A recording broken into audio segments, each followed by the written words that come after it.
जय हिंद दोस्तों, आज देखते हैं नर्वस सिस्टम। ये हमारे ब्रेन को और स्पाइनल कार्ड कैसे कंट्रोल करते हैं, इसके कितने भाग होते हैं और भूत प्रेत कैसे होता है, भूत प्रेत जानेंगे कैसे होता है और हम डर क्यों जाते हैं भूत प्रेत से, इसके बारे में आज देखते हैं। नर्वस सिस्टम,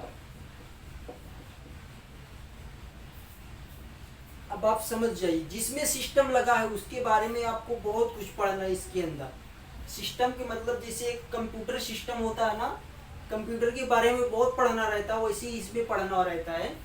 अब नर्वर माने तंत्रिका तंत्र,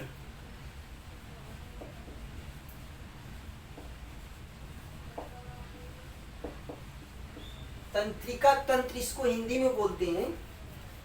अब इसके भाग कितने होते हैं? इसके 3 भाग होते हैं। पहला होता है सेंट्रल नर्वस सिस्टम, दूसरा होता है पेरिफेरल नर्वस सिस्टम, तीसरा होता है ऑटोनोमस नर्वस सिस्टम। पहला देखते central nervous system. Central nervous system यानी केंद्रीय तंत्रिका तंत्र, केंद्रीय तंत्रिका तंत्र।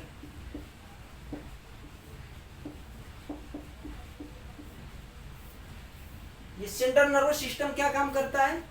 ये 90% हमारा ब्रेन कंट्रोल करता है।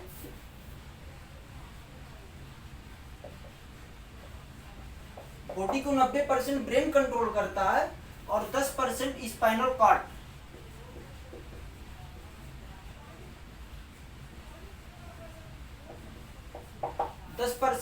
स्पाइनल कॉर्ड कंट्रोल करता है, जो ये नस सर से नीचे तक रहती है ना, अपने नीचे तक पैर तक पैल्विक की हड्डी तक रहती है, वो हमारा स्पाइनल कॉर्ड रहता है। जो ब्रेन पूरी खोपड़ी में रहता है, ब्रेन उसको 90% कंट्रोल करता है बॉडी को और 10% स्पाइनल कॉर्ड कंट्रोल करता है। इसी का काम सेंट्रल नर्वस सिस्टम करता है। जैसे इसमें लिख सकते brain plus spinal cord, spinal cord इसमें लिख सकते हैं स्पाइनल कॉर्ड।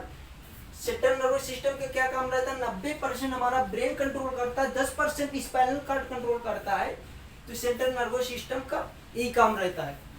जैसे अचानक ब्रेन हमारा बिजी हो गया, स्पाइनल कॉर्ड को आदत नहीं है करने की, यानी हैबिट नहीं उसे, जैसे प्रधानमंत्री रहता है तो वो कहीं काम से गए तो उप प्रधानमंत्री को दे देता है संभालने के लिए, तो उप प्रधानमंत्री को उतना नॉलेज नहीं रहता ना काम करने का, इसलिए स्पाइनल कॉर्ड ऐसे खड़े हैं हम लोग, अचानक कोई पीछे से आके ऐसे करे हो, ऐसे चौंक गए। तो ये हमारा किसके कारण होता है? ये स्पाइनल कॉर्ड के कारण होता है, क्योंकि इसको आदत ही नहीं है बॉडी को कंट्रोल करने की, इसलिए इससे होता है आदमी चौंक जाता है जब देखता है हाँ मेरा मित्र है, तो भी आसानी से हो जाता है वैसे ही। तो स्पाइनल सेंट्रल नर्वस सिस्टम का क्या काम है? बॉडी प्लस ब्रेन, यानी 90% बॉडी का ब्रेन कंट्रोल करता है, 10% स्पाइनल कॉर्ड कंट्रोल करता है। एक बार सरकारी एग्जामिनेशन में पूछा था हमारे बॉडी को कंट्रोल कौन करता है? पहला दे दिया ब्रेन, दूसरा दे दिया नर्वस सिस्टम, तीसरा दे दिया सेंट्रल नर्वस सिस्टम, चौथा और कुछ ऑप्शन ऐसे दे दिया। तो बहुत से लड़के कंफ्यूज होते हैं कि ब्रेन हमारा 90% कंट्रोल करता है, ये अकेले ब्रेन नहीं कंट्रोल कर पाता, ये स्पाइनल कॉर्ड के साथ कंट्रोल करता है। तो लड़के ब्रेन में मार दिए थे, लेकिन ब्रेन नहीं होता, इसका सेंट्रल नर्वस सिस्टम होता है। अब ये 3 यानी नर्वस सिस्टम 3 होते हैं। पहला सेंट्रल नर्वस सिस्टम, दूसरा होता है peripheral nervous system, peripheral nervous system, तीसरा होता है ऑटोनोमस नर्वस सिस्टम। दूसरा देखते पेरिफेरल नर्वस सिस्टम, पेरिफेरल यानी इसलिए के दे रहा है, इसको समझ जाना। तो नर्वस सिस्टम, अब ये पेरिफेरल नर्वस सिस्टम यानी परिधि तंत्रिका तंत्र, परिधि तंत्रिका तंत्र अब ये पेरिफेरल नर्वस सिस्टम क्या काम करता है? दिल्ली में अपना एक रोड बना है जिसे पेरिफेरल के नाम से जाना जाता है। जैसे हमारा रोड, ये दिल्ली है, यहाँ पे तो बहुत भयानक जाम लगता था दिल्ली में, गाड़ी इधर से जाने में उधर से जाने में दिल्ली में बहुत जाम लग जाता था। तो नितिन गडकरी ने क्या किया, ये पूरी दिल्ली को घुमा दिया रोड बना के, पूरी दिल्ली को घुमा दिया रोड बनाकर, और बोला इधर यूपी वाले यूपी के जाओ, हरियाणा वाले हरियाणा को जाओ, गुजरात वाले गुजरात की तरफ जाओ, ऐसे कर दिया। इसको बोलते हैं पेरिफेरल नर्वस सिस्टम। जैसे हमारे बॉडी और ब्रेन दोनों का, जैसे ये रोड के काम करता है ना अंदर और बाहर का, वैसे ही कंट्रोल करता है परिधि तंत्रिका तंत्र यानी पेरिफेरल नर्वस सिस्टम। अब तीसरा देखते हैं, ऑटोनोमस नर्वस सिस्टम।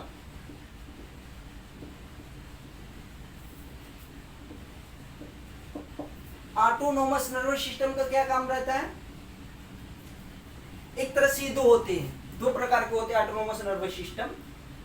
पहला होता है सिंपैथेटिक नर्वस सिस्टम, दूसरा होता है पारासिम्पैथेटिक नर्वस सिस्टम।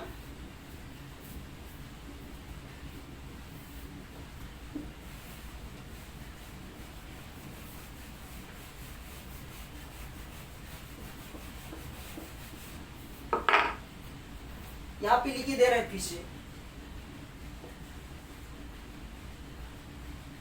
ऑटोनोमस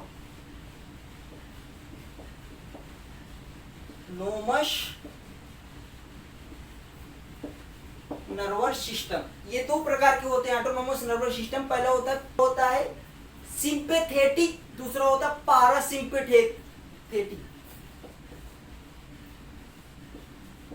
सिंपैथेटिक यानी यह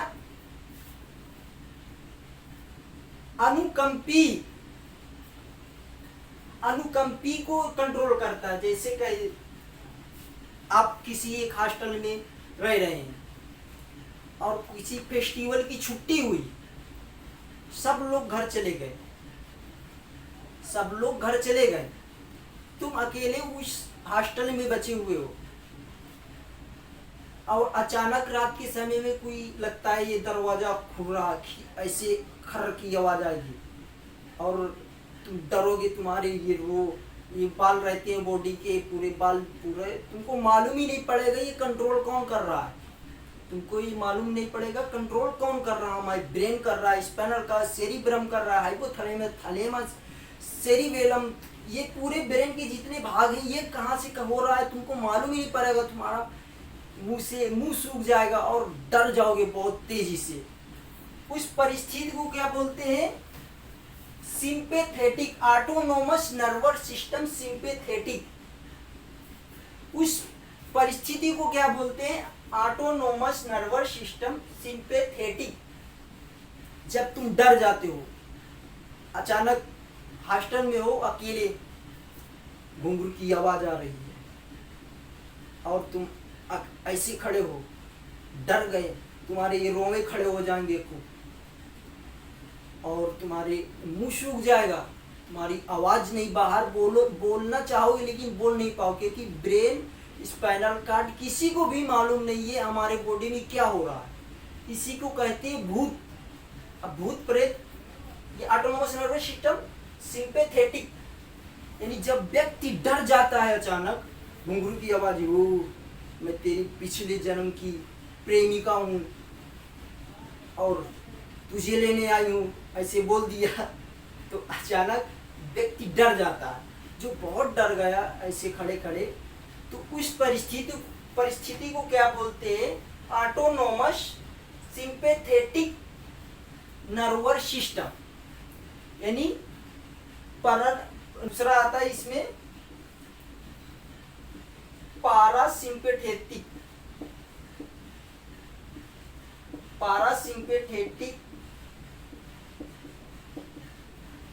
नर्वस सिस्टम।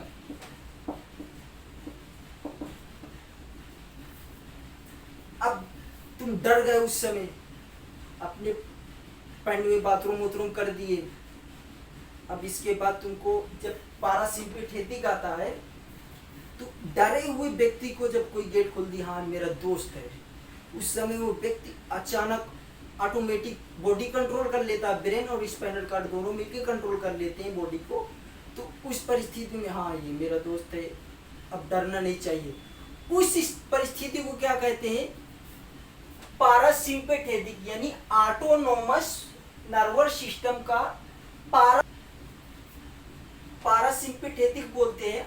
अचानक डरा हुआ व्यक्ति फिर वैसे अच्छा हो जाए उसे पारासिम्पेथेटिक बोलते हैं, यानी पारासिम्पेथेटिक बोलते हैं nervous system. Autonomous nervous system के दो भाग होते हैं, एक होता है सिंपैथेटिक, दूसरा होता है पारासिम्पेथेटिक। एक तो क्वेश्चन ये ऑटोनोमस नर्वस सिस्टम से नहीं पूछता, सिर्फ यही सेंट्रल नर्वस सिस्टम और पेरिफेरल नर्वस सिस्टम से पूछता है। अब देखते हैं हमारे ब्रेन में हड्डी कितनी होती है। जो एक क्रेनियम हड्डी रहती है हमारे ब्रेन को रक्षा करती है, ये 8 हड्डी का एक समूह होता है जिसे क्रेनियम बोलते हैं। ये हड्डी यानी हमारे ब्रेन को रक्षा प्रदान करती है, प्रोटेक्शन करती है हमारे ब्रेन को। क्रेनियम 8 हड्डियां होती हैं। क्रेनियम ये हमारे ब्रेन के 8 हड्डियों का एक समूह होता है, हमारे ब्रेन को प्रोटेक्शन ही रक्षा प्रदान करती है। अब ये ब्रेन के अंदर एक झिल्ली रहती है, उस झिल्ली को बोलते हैं मेनिनजॉइड।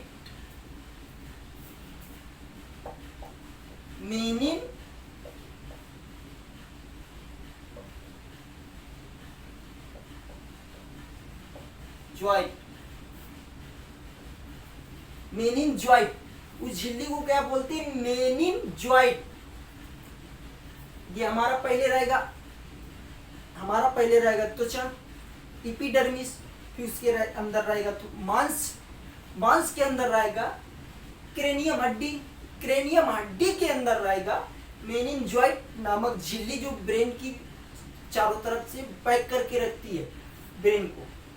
तो मेनिनजॉइड झिल्ली रहती है जो ब्रेन को पैक करके रखती है, उसको सुरक्षा प्रदान करती है। अब फिर इसके बाद रहता है हमारा ब्रेन। हमारा ब्रेन बना किस चीज से रहता है? 10% ग्लियल सेल से बना रहता है और 90% न्यूरॉन सेल से बना रहता है। 10% ग्लियल सेल से और 90% न्यूरॉन सेल से बना रहता है। अब देखते हैं ये भैया ग्लियल सेल क्या होता है, न्यूरॉन सेल क्या होता है? ग्लियल सेल वो चीज होती है जो इसमें सेंट्रोसोम पाया जाता है। इसमें 10% में सेंट्रोसोम पाया जाता है, जिसके कारण चोट लग गई तो व्यक्ति का ब्रेन पुनर्निर्माण कर लेता है। अगर ये 90% न्यूरॉन सेल में अगर चोट लग गई तो व्यक्ति का ब्रेन पुनः निर्माण नहीं कर पाता। उसे समझ लो कि इसमें चोट आई तो समझ लो उसको मरना है। अब देखते हैं हमारे ब्रेन में कैंसर कैसे होता है। कैंसर को हमारे ब्रेन को ट्यूमर बोलते हैं। ये ब्रेन जब ये हमारे ग्लियल सेल में 10% सेल में, एक तो मैं जो मेरे सर थे मुझे पढ़ाए थे वो ऐसे 10% ग्लियल सेल को बता रहे थे और 90% न्यूरॉन सेल को बता रहे थे।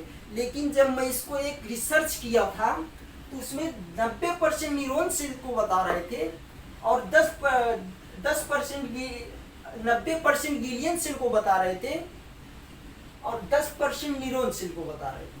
अभी मैं इसमें थोड़ा कंफ्यूज हूँ, मैं इसको अच्छे से रिसर्च करके आपको फिर समझा दूंगा। पहले आप इसको ही समझ लीजिए, क्योंकि मेरे गुरु जैसे मुझको समझा वैसे ही आपको बता दे रहा हूँ। अब ये कैसे, अब ट्यूमर हमारे ब्रेन में कैंसर कैसे होता है? ये 10% ग्लियल सेल में सेंट्रोसोम पाया जाता है। जियो सेंट्रोसोम का क्या काम रहता है?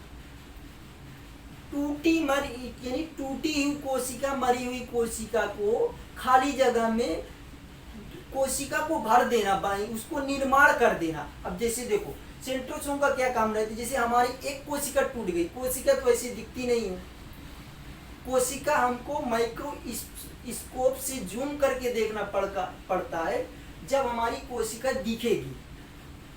हमारी एक कोशिका बॉडी की टूट गई समझो, अब उस कोशिका वहाँ पे खाली जगह हो गया, तो वहाँ पे न्यूक्लियस बोलता है सेंट्रोसोम को कि वहाँ पे पुनर्निर्माण करने जाओ, यानी वो न्यूक्लियस सेंट्रोसोम का केंद्रक रहता है।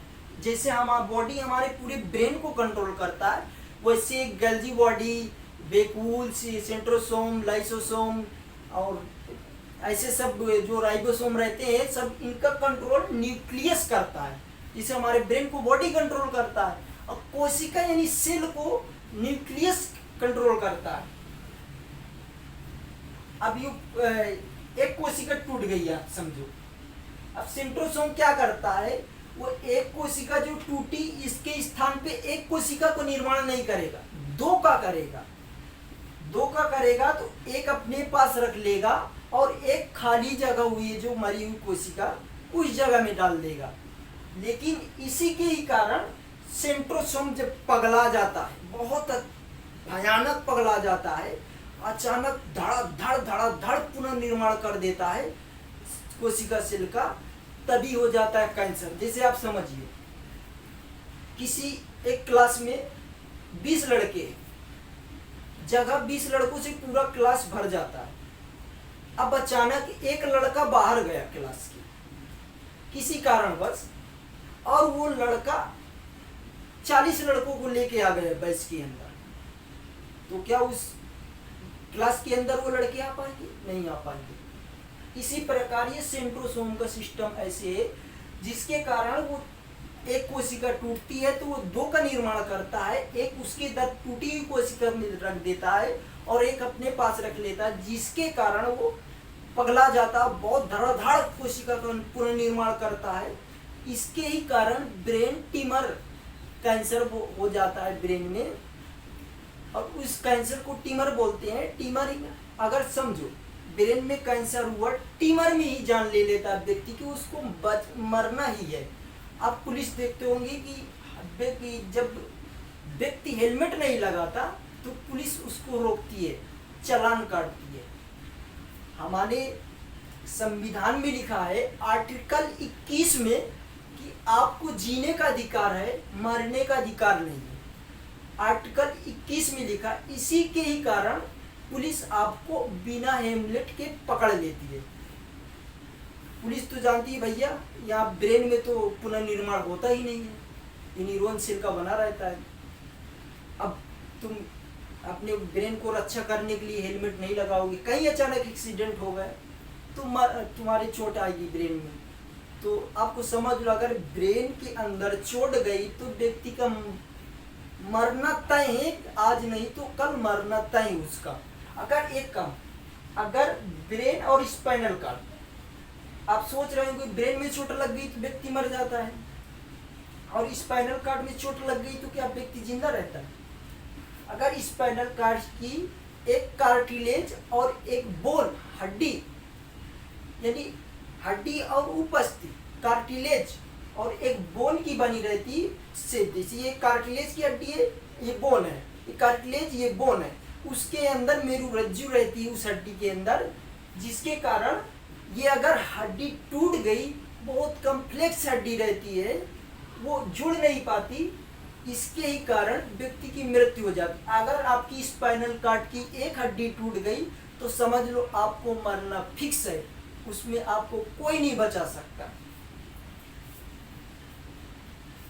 अब ये पे सब तो बता ही दिए, एक बार फिर से रिपीट करते हैं। सेंट्रल नर्वस सिस्टम क्या काम करता है?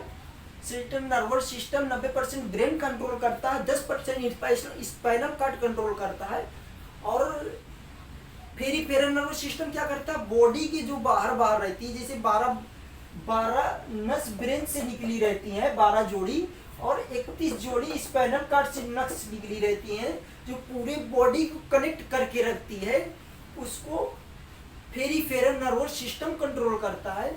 और देखो ये ऑटोनोमस नर्वस सिस्टम क्या कंट्रोल करता है? जैसे अचानक हम डर गए, उस परिस्थिति को बोलते हैं सिंपैथेटिक। और डरा हुआ व्यक्ति अचानक अच्छा हो गया, उस परिस्थिति को बोलते हैं पैरासिम्पैथेटिक। जय हिंद दोस्तों, अब हम नेक्स्ट वीडियो मिलेंगे। आपको अगर ये वीडियो अच्छा लगे तो लाइक कीजिए, सब्सक्राइब कीजिए और शेयर कीजिए।